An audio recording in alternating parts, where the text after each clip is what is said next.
खैबर पख्तूनख्वा हुकूमत ने energy sector में सरमायाकारी के लिए रोड शोज कराने का फैसला कर लिया। रोड शोज पेशावर, कराची, लाहौर और इस्लामाबाद में कराए जाएंगे।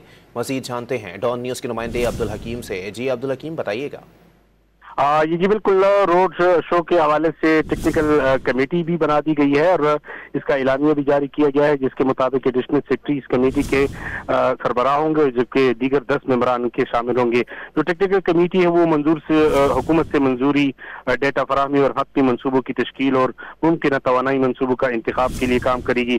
टेक्निकल कमेटी को यह टास्क दिया गया है कि रोड शो के दौरान सरमायाकारों को ब्रीफिंग, सवालात के जवाब और सरमायाकारी के जो प्लान है उनको हतमी शक्ल देने का टास्क दिया गया है। और कमेटी खैबर पख्तूनख्वा में सरमायाकारी, सस्ती तवानाई व रोशन मुस्तकबिल पर मबनी रिपोर्ट तैयार करेगी, जबकि टेक्निकल कमेटी में फाइनेंस, तवानाई, पेडो और इंडस्ट्री ट्रांसमिशन के लोग शामिल होंगे। मुख्तलिफ शहरों में ये कमेटी जायजा लेगी और उसके बाद हुकूमत को रिपोर्ट पेश करेगी और जिसके बाद ये जो इन्वेस्टमेंट है या इन्वेस्टर्स है वो मुख्तलिफ शोबों में इन्वेस्टमेंट करेंगे। जी, बहुत शुक्रिया अब्दुल हकीम।